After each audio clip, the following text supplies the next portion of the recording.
नमस्ते बच्चों, my self Jaiswal sir. हम पढ़ रहे हैं class 10th science life processes. Last class में हमने न्यूट्रिशन इन ह्यूमन कवर कर दिया था। अब हम उसके आगे बढ़ते हैं। Now let us see respiration in plants and human being. So respiration. What does it mean by respiration? So, the process of releasing energy from food is called respiration. The process of releasing energy from food is called respiration.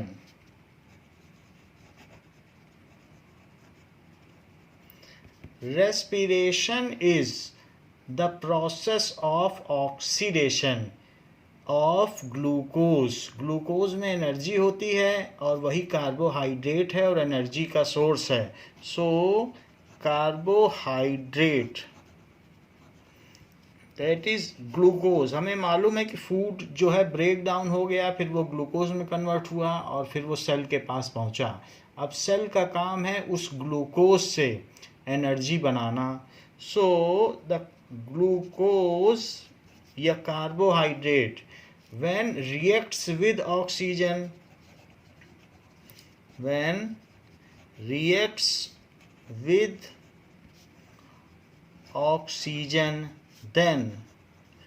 it breaks down, ये टूट जाता है, या then it get oxidized,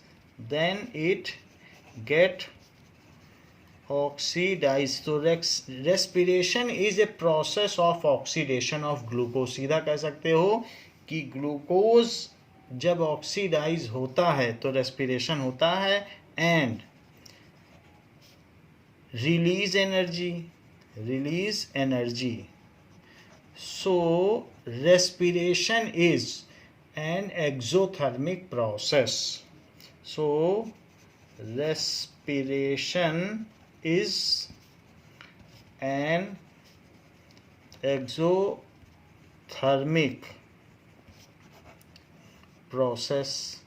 Respiration is essential for all forms of life because respiration is the process by which energy is released and energy is needed for all life processes। हमारे जीवन की सभी जीवन संबंधी प्रक्रियाओं के लिए ऊर्जा की आवश्यकता होती है।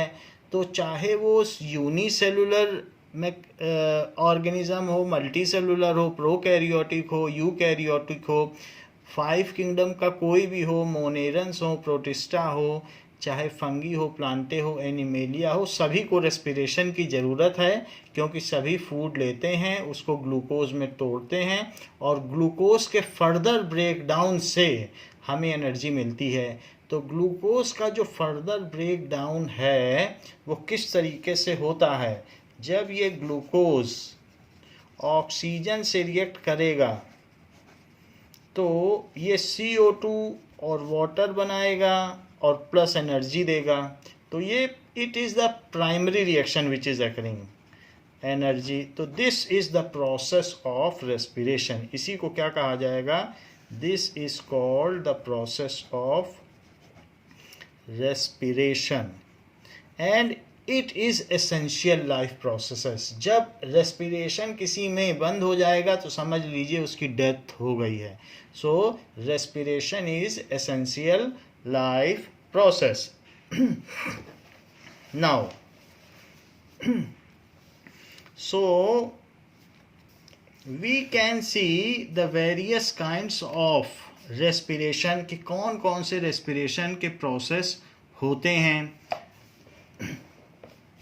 अब देखिए कि when a human being breathe in atmospheric air, जब हम लोग क्या करते हैं, एटमॉस्फेरिक एयर ब्रीद इन करते हैं, then we take oxygen inside, वैसे तो एटमॉस्फेयर में 21% ऑक्सीजन है और 79% या 78 पॉइंट सम परसेंट जो है नाइट्रोजन है, तो वो 21% ऑक्सीजन हम अंदर ले लेते हैं और वो चीज़ लंग्स में जाती है।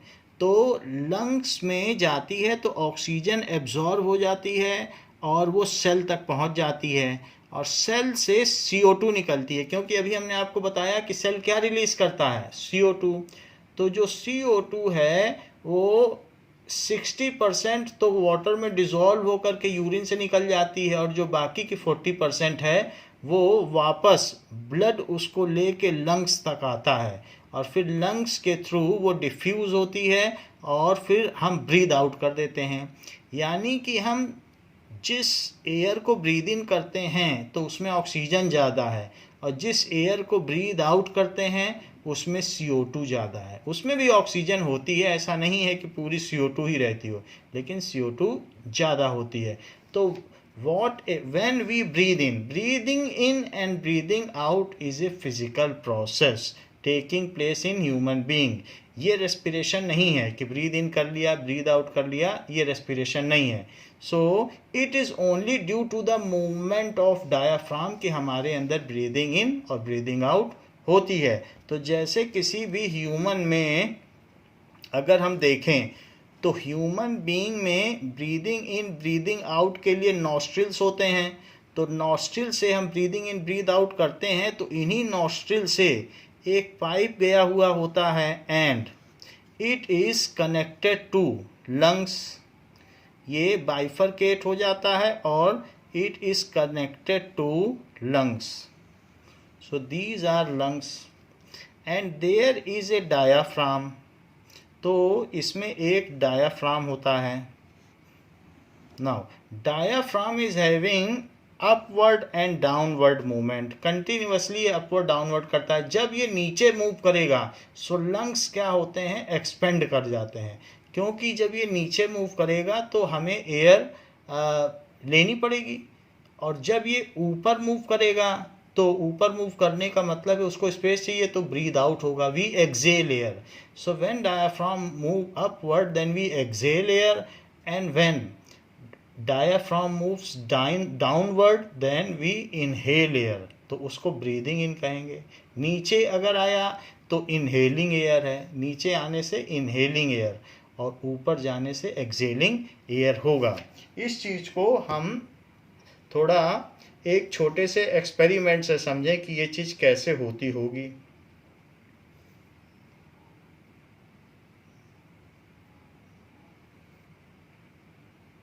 Now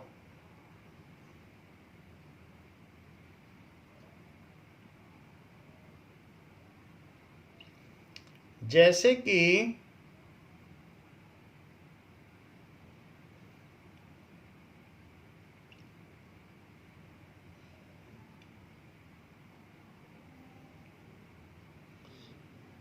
now we will see the same thing what is happening here, that is the movement, rhythmic movement of diaphragm upward and downward and how lungs expand and contract by this video.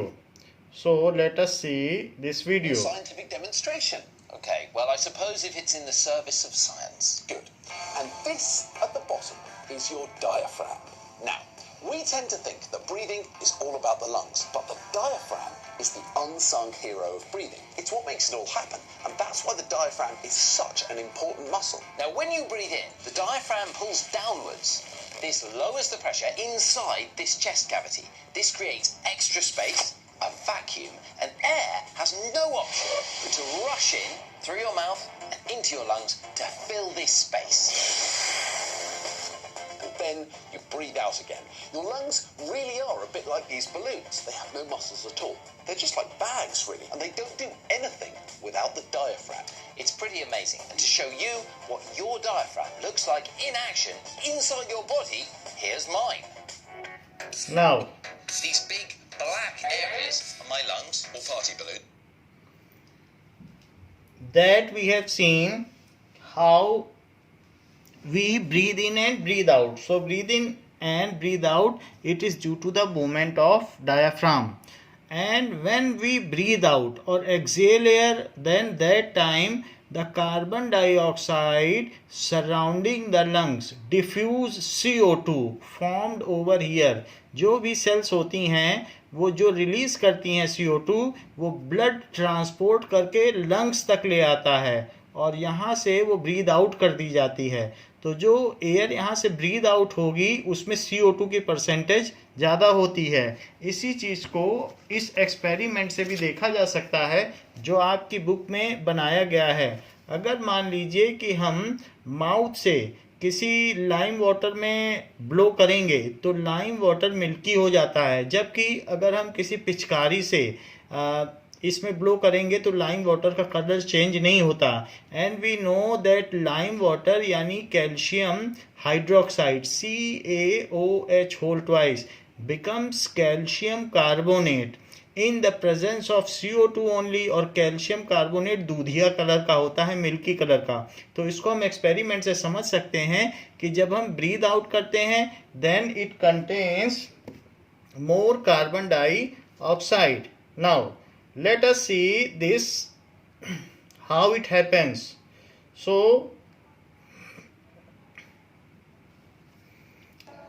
this is the experiment आज के प्रयोग में यहाँ दिखाया गया है कि हमारे द्वारा छोड़ी गई हवा में कार्बन डाइऑक्साइड गैस होती है, ठीक है जी।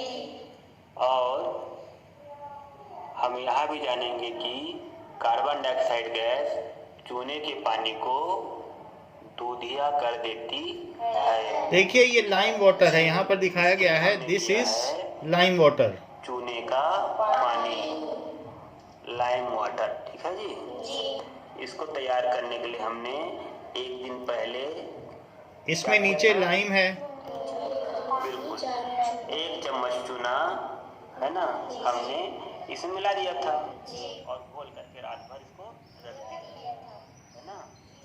अभी जो चूना था घुला हुआ वो नीचे बैठ गया और ऊपर का साफ पानी हम देख रहे हैं।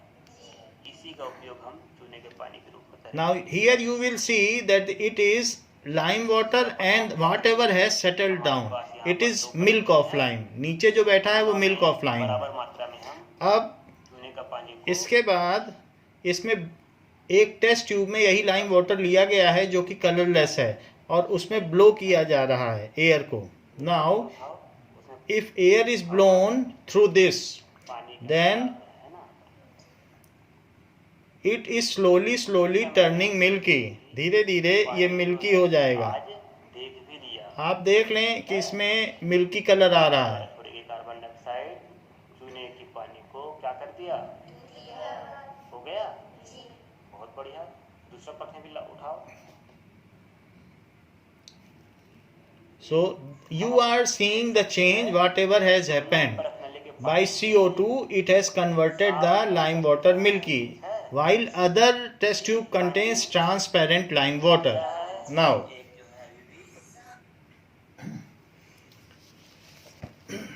so we have seen that during respiration, during the process of breathing out we exhale CO2 gas। So while breathing in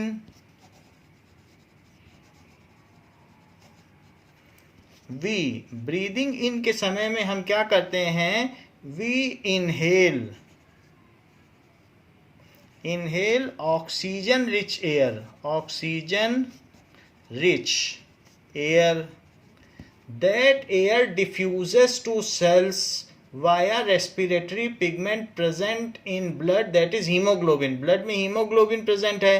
haemoglobin उन ऑक्सीजन के मॉलिक्यूल्स को उठा कर ले जाता है और सेल को बांट आता है और सेल से पूछता है कि अगर आपने CO2 प्रोड्यूस की है रेस्पिरेशन में तो वो हमें दे दीजिए और हम लंग्स को दे देंगे जिससे कि वो बाहर निकल जाए।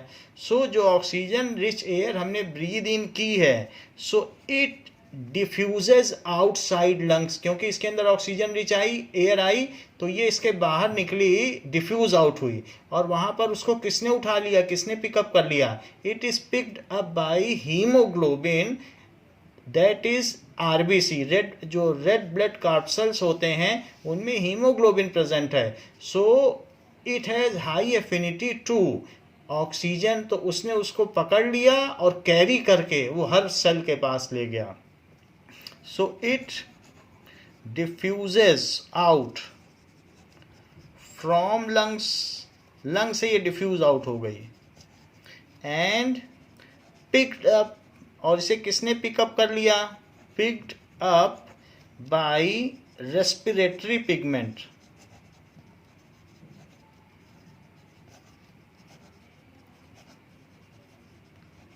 हीमोग्लोबिन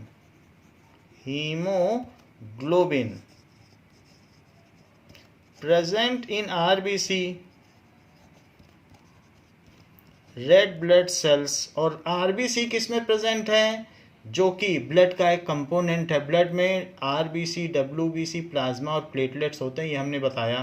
तो हीमोग्लोबिन जो ब्लड में प्रेजेंट है उसने ऑक्सीजन को पिकअप कर लिया, और पिकअप करने के बाद ये उसी तरीके से उसको पकड़ लेता है जैसे कि हम लोग दूध को किसी चिमटे से या किसी चीज़ से पकड़ते हैं. ये उसी तरीके से एफिनिटी होती है कि ये पकड़ से पकड़ते हैं. जब मिल्क हम उतारते हैं गर्म दूध को, तो उसी तरीके से ये हीमोग्लोबिन ऑक्सीजन को पकड़ लेता है. And it is transported to each cell. This oxygen is transported to each cell.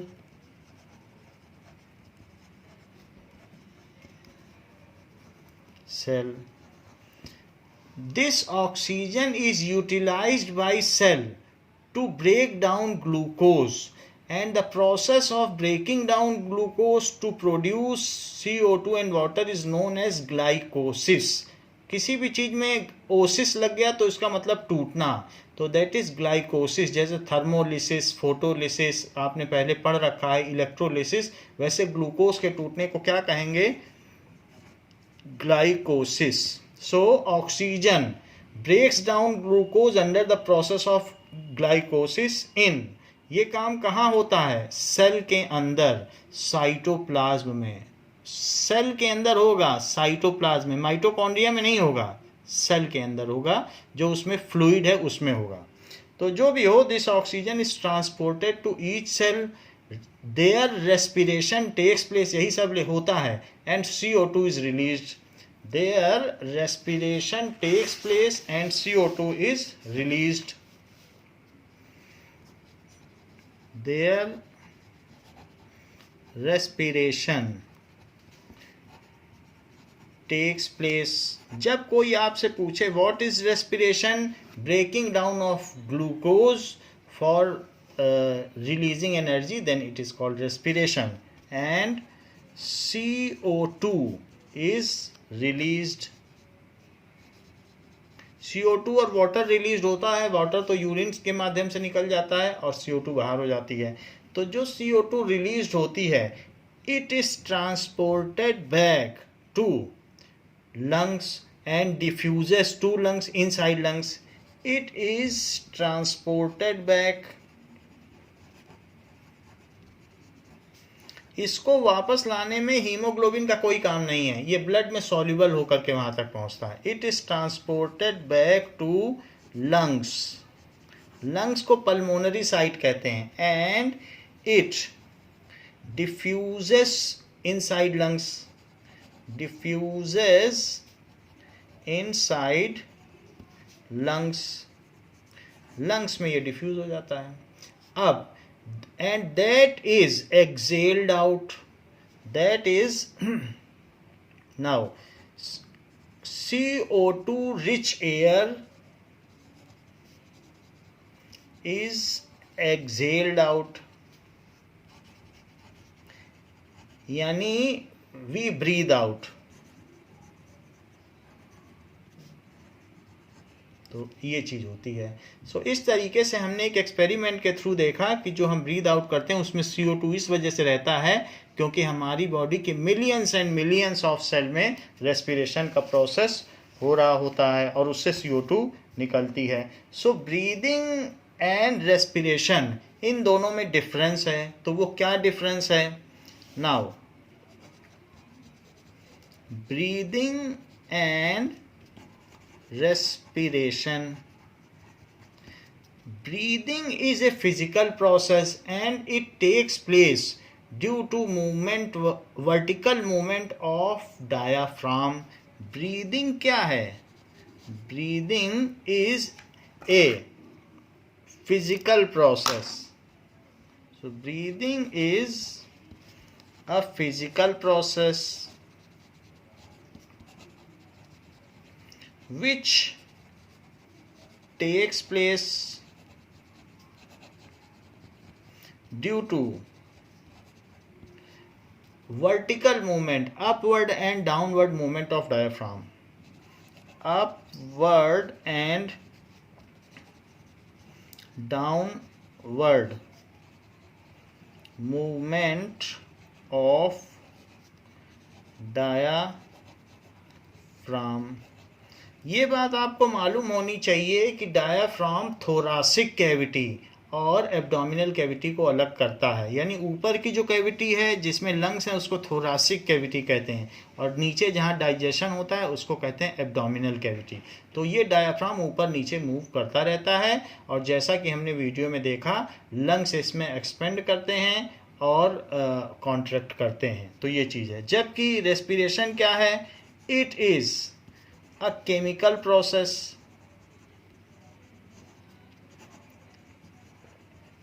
ये एक केमिकल प्रोसेस है, ठीक है। सो इतना ही है कि ये केमिकल प्रोसेस है, जबकि एक फिजिकल प्रोसेस है।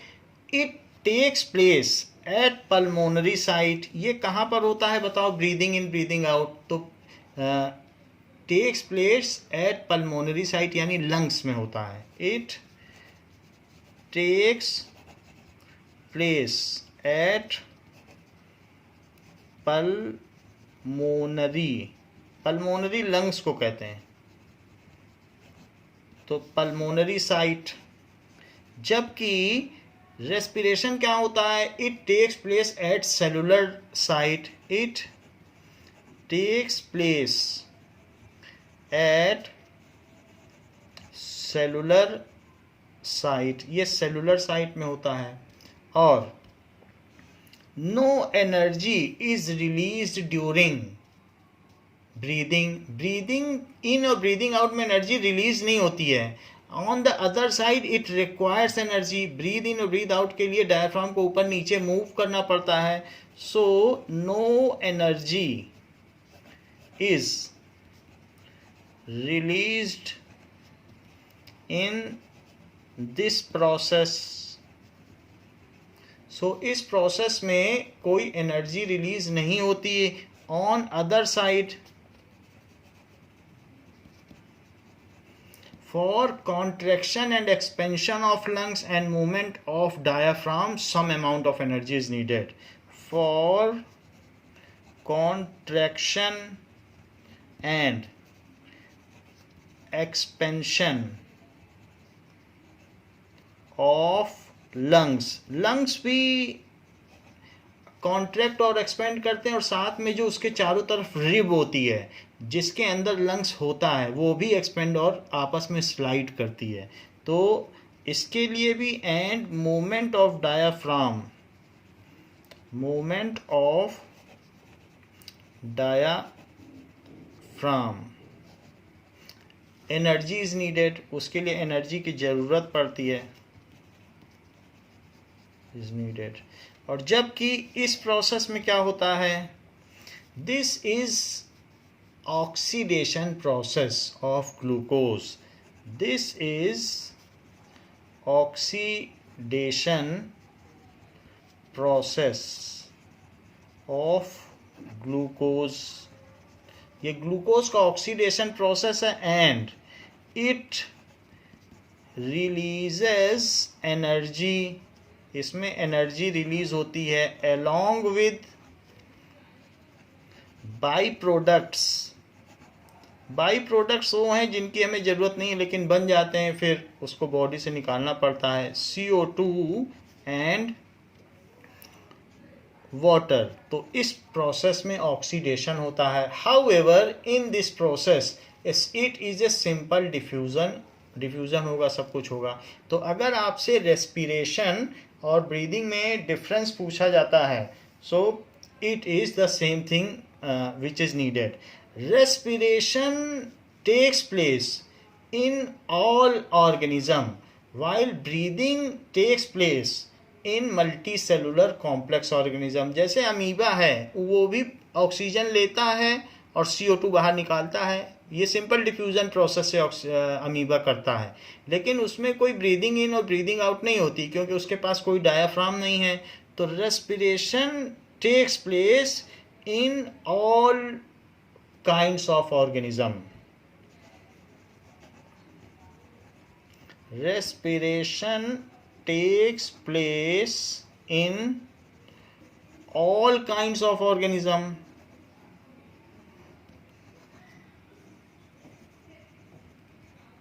जबकि breathing takes place in multicellular organism. Animalia में ही ये होती है ब्रीदिंग। So breathing takes place in complex and advanced organism।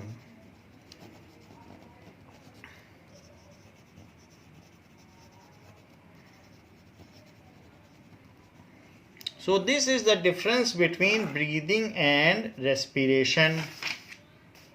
Now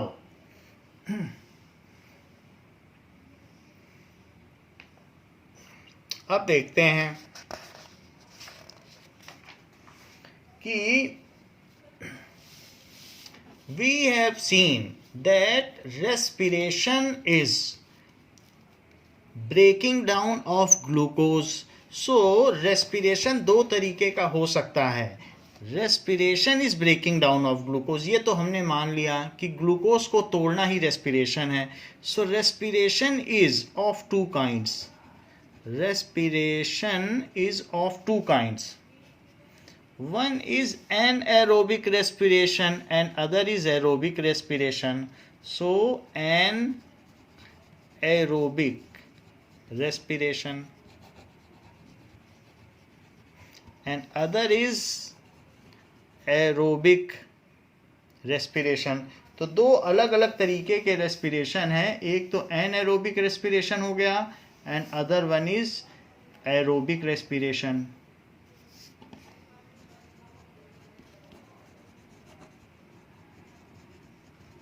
Now let us define anaerobic and aerobic respiration। So what is anaerobic respiration?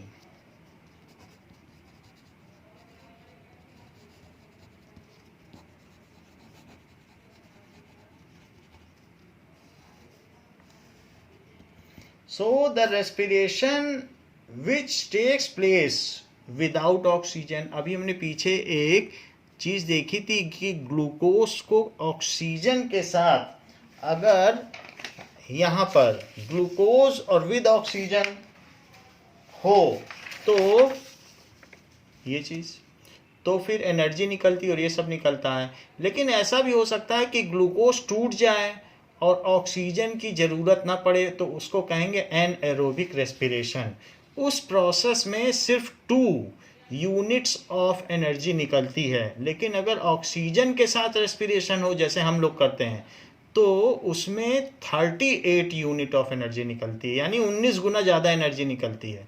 So anaerobic अगर बिना oxygen के हो तो उस केस में 2 यूनिट ऑफ एनर्जी निकलती है, 2 ATP। एडिनोसिन ट्राइफॉस्फेट मॉलिक्यूल होता है जो एनर्जी करेंसी होती है, तो वो हम बता देंगे।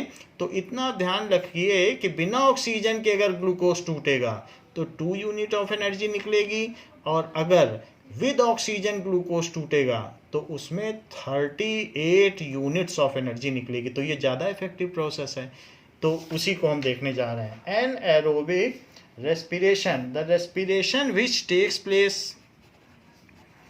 the respiration which takes place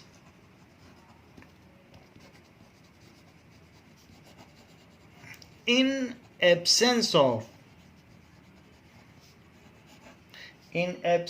of oxygen is called anaerobic. N का मतलब not air, anaerobic respiration, उसको anaerobic respiration कहते हैं। तो anaerobic respiration में क्या होगा? It takes place in yeast and some bacteria. तो किसी किसी में जो आप देखते हैं ईस्ट है, उसमें ये काम होता है। So it takes place in yeast and some unicellular organism, ये चीज होती है, एंड इन सम बैक्टीरिया। तो कुछ बैक्टीरिया हैं वो इस तरीके का रेस्पिरेशन करते हैं बिना ऑक्सीजन के। तो वो ग्लूकोज को क्या करते हैं? जैसे आपने देखा अंगूर, तो अंगूर को वो अंगूर से कैसे अल्कोहल बना दी जाती है, अंगूर की शराब बनाई जाती है। सो वो अल्कोहल कैसे बनती है? एनारोबिक रेस्पिरेशन से। उसमें जो दैट इज ग्रेप जूस होता है, तो उसमें ईस्ट डाल दिया जाता है और फिर उसके बाद वो जो ईस्ट है वो उसी से अपना रेस्पिरेशन करते हैं, अपनी एनर्जी लेते हैं और हम वो प्रोसेस देखते हैं कि क्या होता है। उस प्रोसेस को फर्मेंटेशन कहते हैं। तो एनारोबिक रेस्पिरेशन बिना एयर के होता है। और अगर अंगूर के रस को, that is the juice of grapes, is completely closed, kept in tight container for 2 or 3 weeks and yeast is, इसी में ईस्ट डाल दिया जाए तो ईस्ट क्या करेगा? इसको डिग्रेड कर देगा, ग्रेप जूस को, उसको सड़ा देगा और उसको अल्कोहल में बदल देगा। उसी को कहा जाता है अंगूर की शराब। ऐसे ही कभी जो हीट होता है तो उसको माल्ट बियर कहते हैं, कि वो गेहूं की शराब। अलग अलग जो भी कार्बोहाइड्रेट हैं तो उन सभी की अल्कोहल बनती है। तो अब हम देखें कि एनारोबिक रेस्पिरेशन में क्या चीज़ होती है। Such kind of respiration is used by micro organism and it produces much less energy than aerobic respiration. Such kind of respiration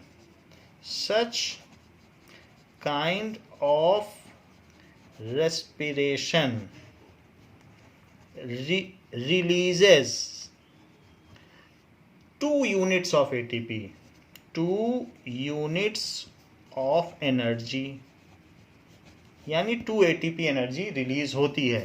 तो जरा इस चीज को देखें कि क्या होता होगा एनारोबिक रेस्पिरेशन में। सो इन दिस ग्लूकोज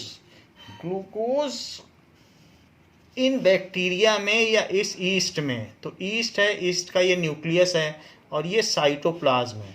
तो जो ये साइटोप्लाज्म है वहां पर क्या होता है? साइटोप्लाज्म। तो साइटोप्लाज्म में इन जो जिसमें सेल ऑर्गेनेल्स, बहुत सारे सेल ऑर्गेनेल्स होते हैं, तो वो साइटोप्लाज्म है।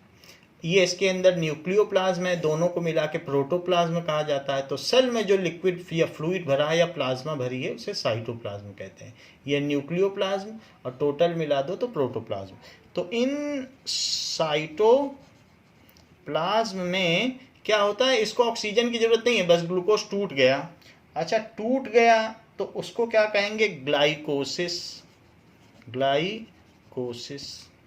ग्लूकोज क्या होता है? C6H12O6, तो वो टूट गया। अच्छा, अब ये जो टूटा तो ये 2 पाइरूवेट मॉलिक्यूल बनाता है, 2 पाइरूवेट मॉलिक्यूल बना देगा। मॉलिक्यूल ये कहाँ होता है? साइटोप्लाज्म में। तो ये चीज जो पाइरूवेट मॉलिक्यूल बना, ये चाहे एरोबिक रेस्पिरेशन हो या एनारोबिक, ये काम तो सभी में होता है, सभी में पाइरूवेट तो बनता ही है। तो पाइरूवेट कुछ नहीं है, 2 पाइरूवेट यानी CH3, COO और COOH, ये चीज है, ये पाइरूवेट। ऐसे 2 मॉलिक्यूल बनते हैं, दैट इज C2H4O3 यानी देखो C3 और इसके अलावा क्या हो गया H4 और O3, C3 H4 और O3 ये चीज़ बन जाती है। तो हमने ये देख लिया कि पाइरूवेट, और इसमें कुछ H हट भी जाते हैं तो सम H आर रिमूव, वरना इसका डबल करोगे तो C6 और O6 तो हो जाएगा और H8 हो जाएगा, तो हाइड्रोजन इसमें निकलती है, हाइड्रोजन गैस निकलती है। तो ये काम होता है। अब जरा देखो इसके आगे क्या होगा। अब ये तो साइटोप्लाज्म में सभी में टूटता है, एरोबिक में हम लोगों के अंदर भी ये काम होता है, पाइरूवेट बनता है। और पाइरूवेट का दूसरा नाम है पाइरूविक एसिड, पाइरूविक एसिड। तो ये बनेगा या ये बनेगा, एक ही चीज़ है। तो 2 मॉलिक्यूल इसके बन गए, यानी जो 6 था वो 3 में टूट गया, ऐसे 2 मॉलिक्यूल बने। अब इसके बाद हम ये बात देख रहे हैं कि एनएरोबिक रेस्पिरेशन किस में होगा, वो ईस्ट में होगा। तो इन ईस्ट में क्या होगा जब ये बन गया 2 पाइरूवेट, तो इन ईस्ट में फर्मेंटेशन होगा, फर्मेंटेशन एक तरीके की किण्वन की प्रक्रिया है, जिसमें कीड़े लग जाना, सड़ जाना, तो सड़ने को कहते हैं, ये फर्मेंटाइज हो गया। जैसे क्या होता है कि हम लोग जो डोसा पेस्ट बनाते हैं तो उसमें हम लोग थोड़ा सा ईस्ट डाल देते हैं जिससे वो फर्मेंटेशन हो जाए। ब्रेड बनाते हैं तो उसके ब्रेड के जो नीडेड डो है उसमें थोड़ा सा फर्मेंट करते हैं, 6 घंटे 8 घंटे रख देते हैं, जिससे कि उसमें CO2 डेवलप हो जाए। तो इस तरीके से CO2 डेवलप होगा जब बेक करेंगे तो वो फ्लफ़ी हो जाएगा और उसमें एयर कैविटी डेवलप हो जाएगी। तो ईस्ट की प्रेजेंस में अगर ग्लूकोज हो तो कुछ भी हो, ब्रेड हो वो भी ग्लूकोज है। इसी तरीके से ब्रेड बनाते हो, केक बनाते हो तो थोड़ा सा ईस्ट डाल देते हैं। राइस से डोसा बनता है, उसमें भी थोड़ा सा ईस्ट डाल दिया जाता है, ईस्ट पाउडर। तो ईस्ट पाउडर को डालकर हम किसी भी चीज़ को फर्मेंट कर सकते हैं। जैसे कि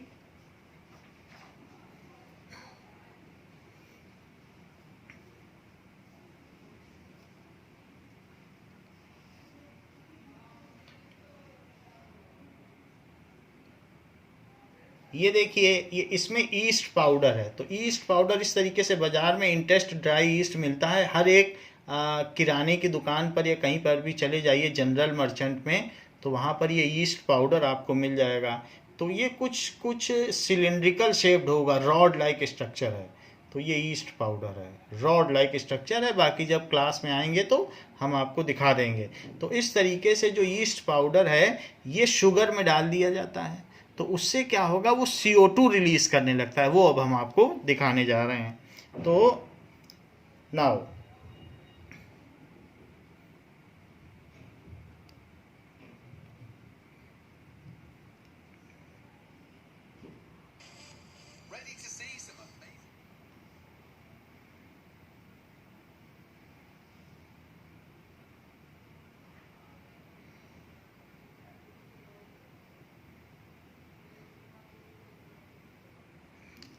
now see how it is multiplying. जब शुगर में ईस्ट डाल दिया जाता है तो किस तरीके का होता है, ये देखिए। ये धीरे धीरे जो शुगर में ये 1 से 2 इसकी बडिंग हो रही है, 1 से कई मल्टीप्लाई हो रहा है।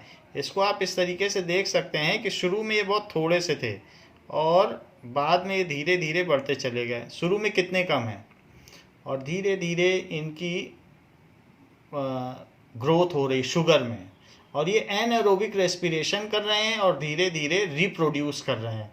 1 ईस्ट से 2 बन रहा है, 2 से 4 बन रहे हैं, एंड इन दिस वे ये बढ़ते चले जा रहे हैं और ग्रो करते करते कितने सारे हो गए। सो ये चीज़ दिखाई गई। सो it is the process of fermentation.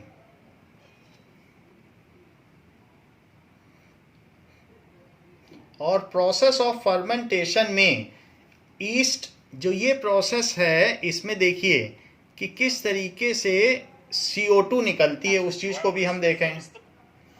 तो जब ये पाइरूवेट बन जाएगा और ये पाइरूवेट बन गया, एक तरह से ग्लूकोज था। तो ग्लूकोज में हमने क्या किया, एक आप वाटर भरिए किसी बोतल में, और उस बोतल में वाटर भरने के बाद उसमें थोड़े से ईस्ट डाल दीजिए। देखिए इसमें वाटर है प्लस शुगर, शुगर तो चाहिए ना, शुगर नहीं तो ग्लूकोज डाल दीजिए, शुगर हो या ग्लूकोज डाल दें तो, और इसमें ईस्ट भी डाल दीजिए। ये सब क्या है? ईस्ट। तो ईस्ट डालने के बाद आप इस बोतल में जब ऐसा करेंगे तो फर्मेंटेशन होगा, क्योंकि ईस्ट धीरे धीरे मल्टीप्लाई होंगे, जैसे अभी हमने आपको दिखाया कि ग्रो करते हैं, तो इसको ईस्ट कल्चर कहते हैं। एक ईस्ट से बढ़ाते बढ़ाते तो वो थिकी सोल्यूशन हो जाएगा, और अल्टीमेटली ये क्या बना देगा? C2, दैट इज C2H5OH, जिसको कि इथेनॉल कहते हैं, यही अल्कोहल है। सो ये इथेनॉल बना देगा। इसी से टूट कर टोटल 6 हैं, तो यहाँ 4 तो C बन गए, और साथ ही साथ CO2 भी बनाएगा, CO2 निकलेगी, और इसके अलावा 2 units of energy, 2 ATP energy निकलेगी। ATP का मतलब है एडिनोसिन ट्राइफॉस्फेट। तो ये काम जो भी होगा, ये एनर्जी निकलती है 2 ATP। तो उसमें कुछ नहीं है, एक कोई फार्मूला है इस तरीके का मॉलिक्यूल, जिसमें यहाँ सब कार्बन कार्बन लगे हुए हैं, और उसी में 3 फॉस्फेट लगे होते हैं, PO4। फॉस्फेट का क्या फार्मूला होता है? PO4 और PO4। तो इस तरीके से ये एडिनोसिन, ये कार्बन कार्बन है चारों तरफ, और उसमें ट्राइफॉस्फेट है। तो और इस तरीके का एक सिंपलर स्ट्रक्चर है। सो इसका नाम है एडिनोसिन, जो कि एक बेस होता है, और ट्राइफॉस्फेट, तो इसका नाम लिख दें एडिनोसिन ट्राइफॉस्फेट। ये जितने भी कॉर्नर हैं सब में C लगा हुआ है, ऐसे, तो ऐसे C लगा हुआ है ऐसे। तो एडिनोसिन ट्राइफॉस्फेट, इसके बारे में कोई हमसे पूछेगा नहीं, बट लेकिन हमने आपको बता दिया कि ये एनर्जी करेंसी है। सेल में जैसे एनर्जी की ज़रूरत होती है किसी को भी, गोल्जी ऑपरेटर्स को, तो वो माइटोकॉन्ड्रिया से बोलेगा मुझे बहुत एडिनोसिन ट्राइफॉस्फेट दो, मुझे ये करना है। सब लोग माइटोकॉन्ड्रिया के पास पूछते हैं कि मुझे एडिनोसिन ट्राइफॉस्फेट दे दो, क्योंकि हमें एनर्जी की ज़रूरत है। तो इसी में एनर्जी होती है। तो एडिनोसिन ट्राइफॉस्फेट वो यूज़ करते हैं और एडिनोसिन डाइफॉस्फेट बना देते हैं, यानी एक फॉस्फेट मॉलिक्यूल निकल जाता है तो इसकी एनर्जी ख़त्म हो जाती है, और ऐसा करके वो फिर से माइटोकॉन्ड्रिया के पास भेज देते हैं कि अब इसे फिर से ATP में बदलो, एडिनोसिन ट्राइफॉस्फेट में। तो बार बार यही मॉलिक्यूल इस्तेमाल किया जाता है सेल ऑर्गेनल्स के द्वारा, और उसे ADP में बदला जाता है। जैसे मैं आपसे कह रहा हूँ कि एडिनोसिन ट्राइफॉस्फेट अगर ऐसा हो और उसे सेल ऑर्गेनल्स इस्तेमाल कर लें, जैसे कि ATP, और ATP को अगर सेल ऑर्गेनल्स इस्तेमाल कर लें तो वो ADP में बदल देंगे। So it is converted into ADP। तो उसे क्या कहेंगे? Adenosine diphosphate. So adenosine diphosphate, ADE होगा, एडिनोसिन, ADI नहीं होगा, ADE। सो एडिनोसिन। सो ये इसमें बदल जाएगा, और क्या होगा? 2 फॉस्फेट रह जाएंगे, और एक फॉस्फेट अलग हो जाएगा। तो ये आपने 9th में पढ़ ही रखा है कि दैट इज 3- ये अलग हो जाएगा, और साथ में एनर्जी निकलेगी।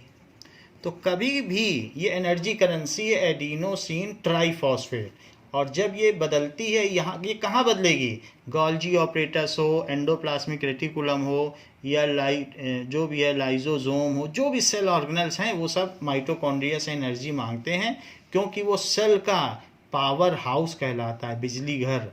वहाँ से वो बहुत सारी ATP बनाता है और सबको बांटता रहता है, और सब सेलुलर प्रोसेस चलते रहते हैं।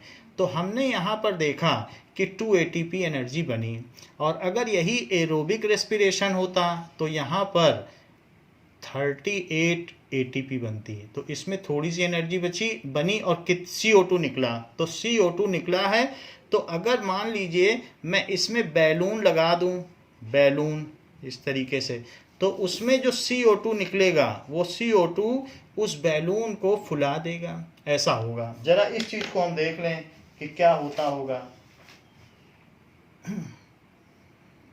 balloon that was covering the bottle that had the now ये देखिए कि इसमें all your क्या किया जा रहा है कि dry ingredients in the bottles. Add 1 cup of warm water into each bottle. इसमें ईस्ट डाल दिया गया है Bottle. Cover your bottle with your thumb or put and balloon से इसको कर दिया है। तो उससे क्या हुआ है, जब बैलून फर्मेंटेशन हुआ है और फर्मेंटेशन के बाद ये जो बैलून्स लगाए गए हैं तो ये बैलून्स में धीरे धीरे CO2 डेवलप हो गई है। balloons will gradually grow in size. That we are After a seeing. few hours, you'll notice तो the एक में ईस्ट नहीं डाला है तो उसमें कुछ नहीं हुआ, और जिसमें जिसमें ईस्ट डाला है उसमें किसी में थोड़ा ईस्ट है, किसी में ज़्यादा ईस्ट है, तो उसकी वजह से this is fungus, east is a fungi, तो उससे ये काम होता है। is very small. ना 1 gram holds around 25 million cells. तो ये बात हमने देख लिया कि what is anaerobic respiration. Anaerobic respiration क्या चीज होती है, that we have seen. And the next is aerobic respiration that we will see in next class. तो इस क्लास के लिए इतना ही। थैंक यू बच्चों।